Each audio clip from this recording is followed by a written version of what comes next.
नमस्ते, जय हिंद, ये है the Awara Musafir show clips.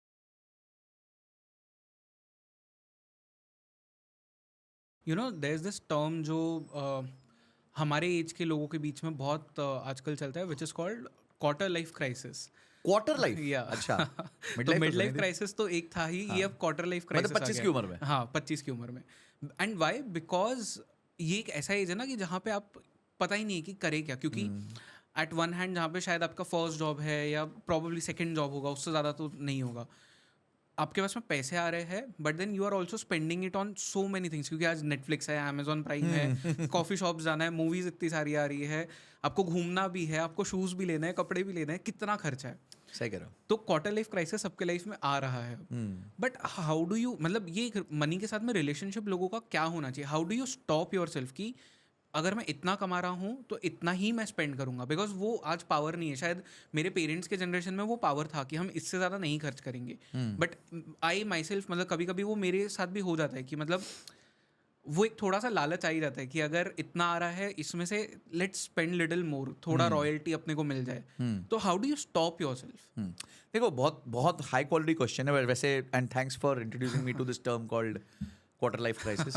तो देखिए, मैं आपको बताता हूँ, मैं सीएफए की पढ़ाई करता था। And CFA is very daunting, बहुत डिफिकल्ट एग्जाम है। तो उसकी एक एक किताब ना इतनी इतनी मोटी होती थी। ठीक है, इंजीनियरिंग करी तो उसकी भी एक एक किताब इतनी मोटी होती थी।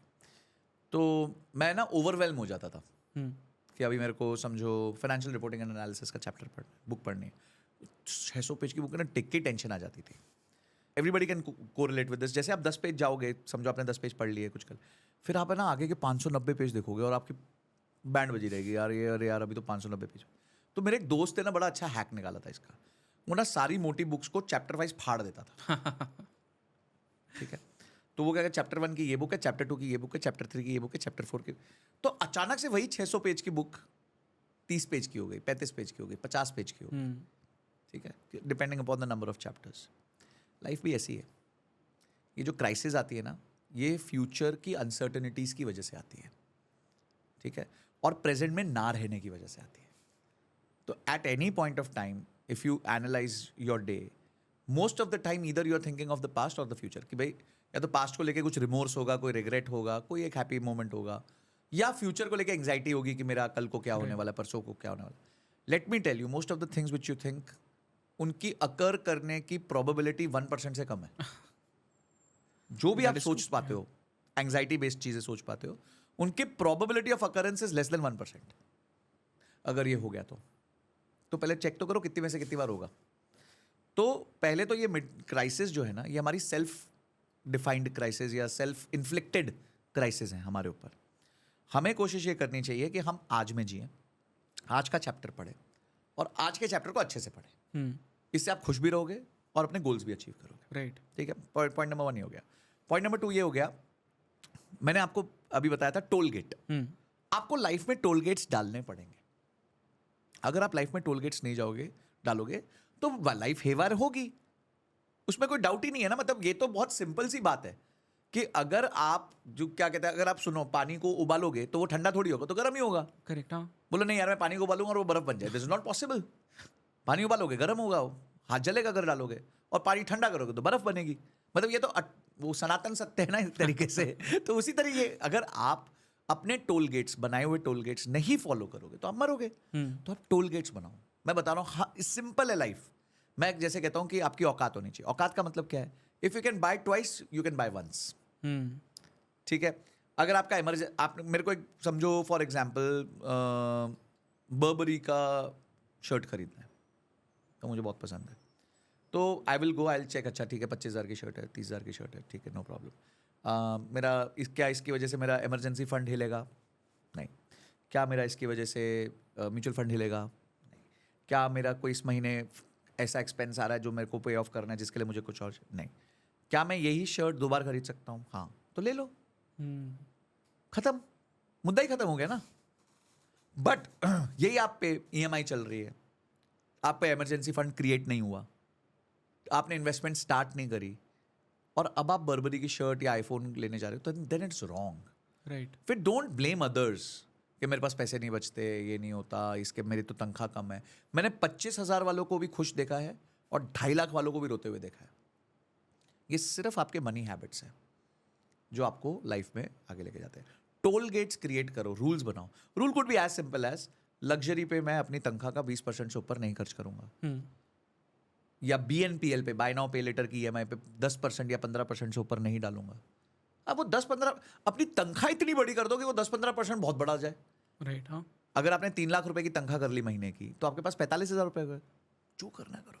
45,000 में you can have 10 EMIs. IPhone ले लो, सैमसंग भी ले लो, एक और कोई ले लो, लैपटॉप ले लो, सब ले लो.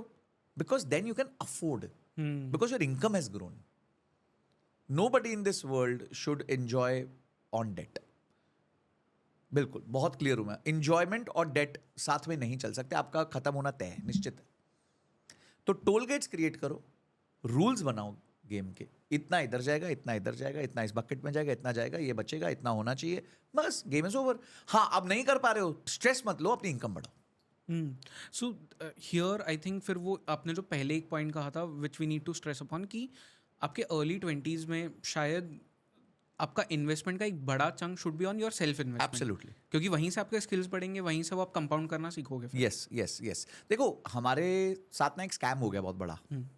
वो पापा मम्मी पहले बोलते थे कि 10वीं पढ़ ले, फिर सब ठीक हो जाएगा बेटा. राइट. फिर 12वीं पढ़ ले, ठीक हो जाएगा. फिर इंजीनियरिंग कर ले, ठीक हो जाएगा. फिर MBA कर ले.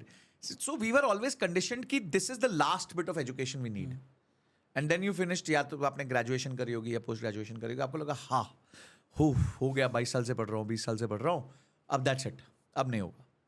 But then you realise when you go to the corporates कि बॉस वो तो काम ही नहीं आ रहा. करेक्ट. हाँ. अब तो नई चीज़ें सीखनी है. अभी एक्सेल भूत था, कुछ सीखना है मेरे को, कुछ फाइनेंशियल मॉडलिंग के नाम पे कोई आइटम सीखनी है, या मेरे को XYZ चीज़ सीखनी है. तो मैं पहले एडिटिंग नहीं करता था, मेरे को एडिटिंग ऐसे करनी है, जो भी आपका स्कोप ऑफ वर्क है. तो then the education actually your skills building starts from there. पर तब तक आप एग्जॉस्ट हो चुके हो, क्योंकि मेंटली आपने आपको गलत मैसेजेस दिए हुए हैं कि नहीं, ये बस लास्ट है, ये बस लास्ट है, ये बस लास्ट है. रादर आपको ये सिखाना चाहिए कि जिंदगी भर पढ़ाई करनी है, because you have to improve. तो इसीलिए लोग जो है ना सेल्फ इंप्रूवमेंट पे निवेश ही नहीं कर पाते, बिकॉज उनको लगता है कि यार मेरे को जितना पढ़ना चाहिए था मैंने पढ़ लिया, इससे ज़्यादा मुझे पढ़ने की जरूरत नहीं है, मैं बहुत तेज़ हो गया हूँ, एंड दैट्स इट, उसके आगे मेरे को जाना नहीं है. तो वो क्या करते हैं, then they try to preserve whatever they are earning, because they feel कि यार अब पढ़ के कमा नहीं सकते ज़्यादा. जबकि अब आप अगर थोड़ा स्किल पे फोकस करोगे तो आपकी इनकम बहुत जल्दी मल्टीप्लाई होने लगती है. राइट. तो इसीलिए शुरुआत में करियर के आपको कोशिश करके एक अच्छा चंक अपने ऊपर सेल्फ इन्वेस्टमेंट करना ही चाहिए. अब प्रॉब्लम क्या है, लोग है ना कोर्सेज बेचने वालों को गाली देने लग जाते हैं. अरे तो कोर्स बेच रहा है, कोर्स बेच रहा है, कोर्स बेच रहा है. सारे कोर्स बेच रहा है, IIM भी कोर्स बेच रहा है, IIT भी कोर्स बेच रहा है. क्या उनके यहाँ प्लेसमेंट की गारंटी है? पर वो सिस्टम के थ्रू है. तो सिस्टम के थ्रू है तो कोई चैलेंज नहीं करता. सिस्टम के थ्रू नहीं है तो लोग क्वेश्चंस पूछते हैं, चैलेंजेस करते हैं. जबकि वहाँ सबसे ज़्यादा बेनिफिट है. आज अगर आप उडेमी का कोई कोर्स लो 499 का, मेरे को लगता है वो कॉलेज से ज़्यादा सिखा देते हैं आपको. बिल्कुल. 50-60 घंटे का कोर्स होता है, इतना प्यारा सिखाते हैं, इतना प्यारा सिखाते हैं, आपको लगता है यार इतना तो आपने कॉलेज में नहीं सीखा. और क्या था, it was just a pizza और स्टारबक्स की कॉफ़ी. तो that's how you have to think about life. हर महीने आपका एक कोर्स होना चाहिए, एक किताब होनी चाहिए, और रैंडम नहीं, जो आपके गोल के अराउंड. आप कर रहे हो फाइनेंशियल मॉडलिंग और पढ़ रहे हो आयन रैंड, वो नहीं चाहिए. ठीक है. या फिर आप नेटफ्लिक्स पे लोगों को 600-700 रुपये देने में कोई मौत नहीं आती महीने का. ठीक है. 200-300 जो भी अमाउंट होगा, सारी सब्सक्रिप्शन मिला के 1000-1200 देने में कोई मौत नहीं आती. स्विगी जोमेटो पे वो बिंज ईटिंग करने में कोई मौत नहीं आती किसी को. पर किसी को बोल दो ना 200 रुपये की किताब खरीदनी है, 500 रुपये का कोर्स खरीदना है, 1000 रुपये का कोर्स खरीदना है, they just die on that day. पता नहीं क्या हो जाता है उनको अचानक से, because they don't want to improve themselves. That's the fact. वो चाहते ही नहीं अपने आप को इम्प्रूव करना. उनको लगता है बस हो गया, जो होना था वो हो चुका है, अब इससे ज़्यादा मैं नहीं कर पाऊंगा. अब हाँ, जैसे नदी का बहाव होगा, हर साल 7% इन्फ्लेशन, 7% इंक्रीमेंट, कभी एक आधा जॉब जंप करेंगे तो 10%, 20% हो जाएगा. यही जिंदगी है मेरी. They are ready with that.